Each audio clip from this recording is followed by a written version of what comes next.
So welcome back everyone to my channel. Myself Rishabh Jain and all of you know me जिन्होंने अब तक मेरा channel subscribe या like नहीं किया है please like and subscribe the channel. And हमने लास्ट वीडियो में डिस्कस किया था कि फिजिक्स की हम रिवीजन या तैयारी कैसे शुरू करें नीट की प्रायोरिटी ऑर्डर में। उसी तरह से आज मैं आपके सामने एक वीडियो लेके आया हूँ जिसमें मैं तुम्हें बायोलॉजी के बारे में बताऊंगा कि किस ऑर्डर में तुम्हें रिवीजन या फिर अपनी तैयारी स्टार्ट करनी चाहिए। बच्चों, हमारे दिमाग में बहुत सारी कंफ्यूजन होती है कि हम बायोलॉजी को बहुत ज़्यादा वेटेज दे देते हैं। बिल्कुल सही है कि नीट की रेस में दौड़ने के लिए बायोलॉजी इज द की जो तुम्हें रेस के एटलीस्ट ट्रैक तक पहुंचाएगी और रेस के अंदर रैंक तुम्हारी फिजिक्स और केमिस्ट्री दिलाएगी। तो लास्ट वीडियो जिसने नहीं देखी वो अभी जाके देख लो। एंड इस वीडियो में हम लोग डिस्कस करने वाले हैं अबाउट द इंटायर बायोलॉजी। और कई सारे बच्चों की ड्यूरिंग माई टीचिंग करियर मैंने ये चीज़ देखी है कि बच्चों को ह्यूमन फिजियोलॉजी के ऊपर बहुत ज़्यादा जोर रहता है कि sir human physiology and actual में वो इंटरेस्टिंग भी होती है। बट बच्चों, इंडीड क्या वो स्कोरिंग होती है या नहीं होती, ये मैं तुम्हें आज बताने वाला हूँ।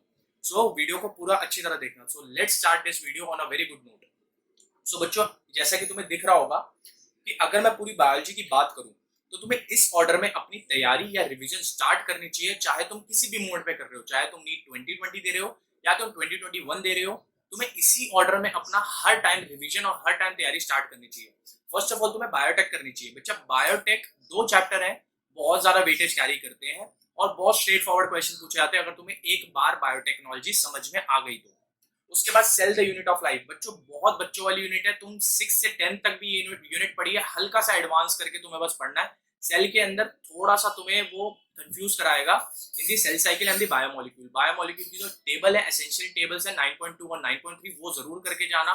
सेल साइकिल के अंदर इंपॉर्टेंट डायग्राम्स करके जाना, इंटरफेस मेटाफेस के। और जो तुम्हारा cell the unit of life है उसके अंदर से थोड़ा सा एक्स्ट्रा पूछता है वो, तो उसके ऊपर हल्का सा ध्यान देने की जरूरत है।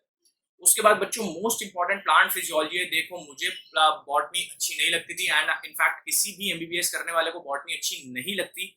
बट वो तुम्हें एमबीबीएस के अंदर सिलेक्शन प्रोवाइड करा रहे हैं तो उसके लिए they will ask botany like 53 question, at least 52 to 53 question on an average पूछते हैं वो।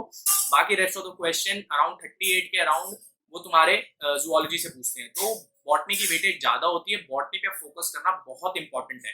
सो अगर तुम बात करो प्लांट फिजियोलॉजी की, तो प्लांट फिजियोलॉजी में फोटोसिंथेसिस और रेस्पिरेशन बहुत मेजर चंक लेके बैठे हुए हैं। ट्रांसपोर्ट और मिनरल न्यूट्रिशन से हल्के हल्के से क्वेश्चन पूछे जाते हैं और प्लांट ग्रोथ एंड डेवलपमेंट से माइनर क्वेश्चन पूछे जाते हैं। बट रेस्पिरेशन और फोटोसिंथेसिस बहुत बड़ा चंक लेके बैठे हैं, तो उसको यू कांट मिस। उसके बाद तुम 4th नंबर पे देखो तो बच्चे, जेनेटिक्स बहुत इंपॉर्टेंट है। बहुत बच्चों को डाउट होते हैं। अभी with in the upcoming videos में जेनेटिक्स की बहुत ज्यादा तुम्हारे सामने निमोनिक्स और बहुत ज्यादा फ्लो चार्ट के साथ आऊंगा, यहाँ पे तुम्हें जेनेटिक्स बहुत जल्दी समझ में आ जाएगी। बट मीनवाइल 4th नंबर पे हमने इस कैटेगरी में जेनेटिक्स रखी है। 5th नंबर पे तुम्हारा रिप्रोडक्शन आता है, जिसमें रिप्रोडक्शन के अंदर 2 यूनिट तुम्हारी 12th क्लास की और 3 यूनिट तुम्हारी 12th क्लास की, जिसके अंदर तुम्हारा reproduction in flowering plant, reproductive health और रिप्रोडक्शन इन ह्यूमंस आ गया। ये तीनों बहुत इंपॉर्टेंट है और ये मैंने 5th नंबर पे रखी है।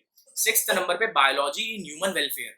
ये जो है ये बहुत ज्यादा इंपॉर्टेंट यूनिट है। बहुत straight forward match the type question पूछते हैं, फिल इन द ब्लैंक्स के क्वेश्चन पूछते हैं या स्ट्रेट फॉरवर्ड वन लाइनर्स पूछते हैं इसमें से। सो बच्चों, मेरी क्लासिफिकेशन के अकॉर्डिंग मैंने तुम्हें प्रायोरिटी वाइज 6 यूनिट बता दी है जो तुम्हें सबसे पहले करनी है, चाहे तुम 20 के लिए प्रिपेयर कर रहे हो, 2021 के लिए प्रिपेयर कर रहे हो। So these 6 unit have to be on your priority list. उसके बाद अगर मैं सेकंड प्रायोरिटी लिस्ट की बात करूं तो उसके अंदर फर्स्ट नंबर पे तुम्हें इकोलॉजी निपटानी है। Ecology is the most boring unit you will ever encounter. But ecology के अंदर जब तक तुम अपने कॉन्सेप्ट शार्प नहीं करोगे, उसके डायग्राम्स, उसके फ्लो चार्ट्स और उसके जितने भी ऑर्गेनिज्म एंड पॉपुलेशन के अंदर डायग्राम्स है, बीट एज पिरामिड, बीट सेक्स रेशियो पिरामिड, जब तक तुम उसको शार्प नहीं करोगे बच्चे, तब तक नीट में होना मुश्किल है। बिकॉज इकोलॉजी से वो स्ट्रेट फॉरवर्ड क्वेश्चन पूछता है। बट वो सेकंड प्रायोरिटी पे मैंने इसलिए रखा है कि उसके अंदर अभी टाइम वेस्ट करने का समय नहीं है। पहले 6 प्रायोरिटी वाले चैप्टर्स, यूनिट जिसके ज्यादा वेटेज है, वो तुम्हें खत्म करनी है। उसके बाद मैंने रखा ह्यूमन फिजियोलॉजी। अच्छा, आप सब बच्चों का सीधा सीधा सा एक डाउट आएगा कि सर ह्यूमन फिजियोलॉजी सबसे नीचे क्यों, सर प्लांट फिजियोलॉजी के भी नीचे ह्यूमन फिजियोलॉजी क्यों? तो बच्चों, जब भी मैं पढ़ाता हूँ तो उस टाइम पे मैं बताता हूँ कि ह्यूमन फिजियोलॉजी के अंदर वो तुमसे नीट यूजी के अंदर ह्यूमन फिजियोलॉजी के इतने क्वेश्चन क्यों पूछेगा, जबकि उसे पूरी एमबीबीएस के लिए तुम्हारा सिलेक्शन करना है और उसमें तुम्हें पूरे 5.5 साल उसमें सिर्फ ह्यूमन फिजियोलॉजी ही पढ़ानी है। सो ह्यूमन फिजियोलॉजी पे वो तुम्हें टेस्ट नहीं करेगा, वो तुम्हें प्लांट फिजियोलॉजी और बॉटनी जैसी चीजों पे टेस्ट करेगा। तो ह्यूमन फिजियोलॉजी मेरी लिस्ट में 8 नंबर पे आता है और इसी ऑर्डर में तुम्हें प्रिपेयर करना है। After that structural organisation in animals and plants आता है, जिसके अंदर तुम्हारे morphology, structural anatomy of flowering plants और तुम्हारा morphology of the structural organisation of animals आता है। तो स्ट्रक्चरल ऑर्गेनाइजेशन ऑफ एनिमल्स में तुम्हें अभी मीनवाइल के लिए कॉकरोच पढ़ना है, बट मैंने एनटीए के एक दो मॉक क्वेश्चंस में फ्रॉग और अर्थवर्म के बारे में भी देखा था, तो थोड़ा सा उसको मैनेज करके जाना, बट ऑन एन एवरेज तुम्हें 9th नंबर पे स्ट्रक्चरल ऑर्गेनाइजेशन करनी है। मॉर्फोलॉजी और एनाटॉमी का सिंपल सा रूल होता है बच्चों, या तो क्वेश्चन आता तो सीधा टिक होता है, नहीं आता तो वो -5 देके जाता है।